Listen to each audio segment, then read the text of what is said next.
How's it going, guys? It's Rickster with Cure Audio, and today, as previously mentioned, I'm going to be going over the drums in the intro of my Hey Sexy Lady remake. They sound like this. Start off where I got the kick from. Just in the outro of The Island Part 2 by Pendulum, there is a pretty isolated kick sample that is very easy to isolate and use. It's the same kick that Skrillex ripped and used in a whole bunch of tracks back in the day.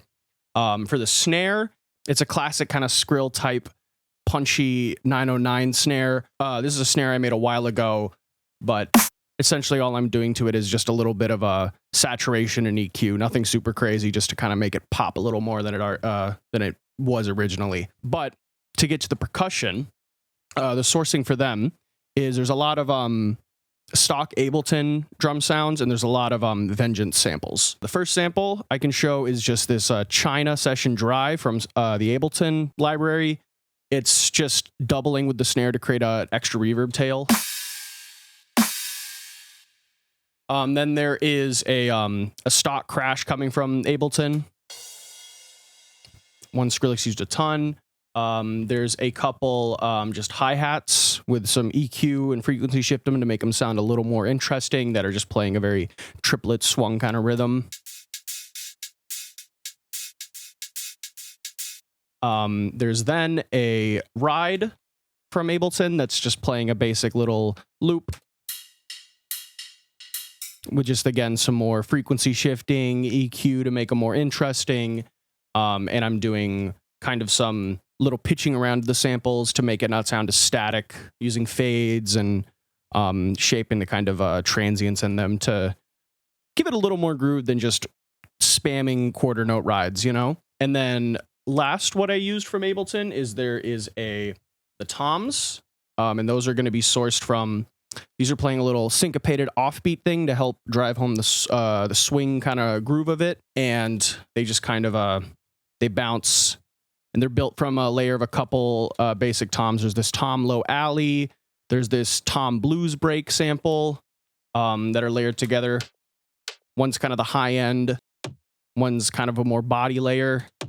But there's not much low end. They're cut very short just so they don't fight in the mix. They're almost just kind of bouncing between the kick and snare to add more kind of funk to the whole drum beat. There's also a couple 505 toms loaded in for this little roll kind of fill thing.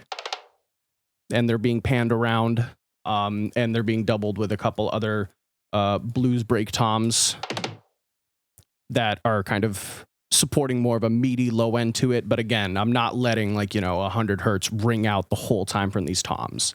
So together the toms, just with some basic compression, saturation, EQ,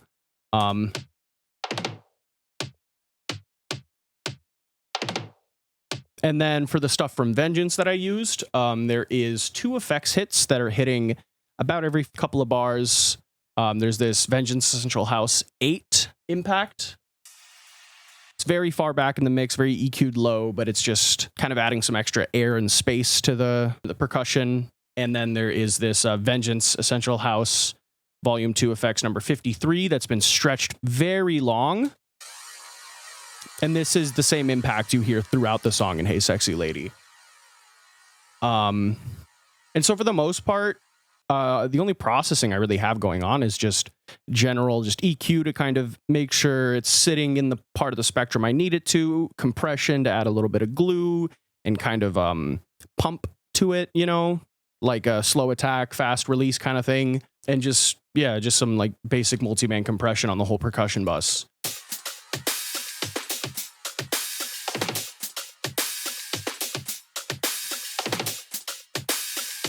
And then the rest of the Vengeance samples I'm using are a couple of electro and essential electro and house loops that I'm quantizing to fit to the kind of 6/8, 12/8 kind of groove of the intro of Hey Sexy Lady. And I'm just kind of picking and choosing out individual little percussion hits from it and just kind of high passing them and panning them in fun ways to add a little more space and life to the kind of the groove of everything. And the electro loop sounds like this. This first house loop sounds like this.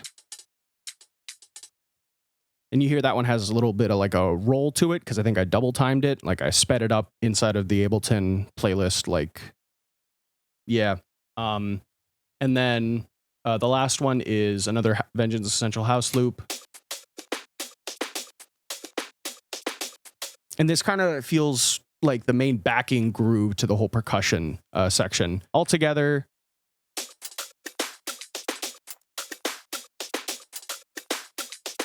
and I guess one last thing about using loops like this, it's really fun because you don't have to worry about getting all these different interesting little percussion sounds and sequencing them all yourself. Because even just, you can just straight up use the loop.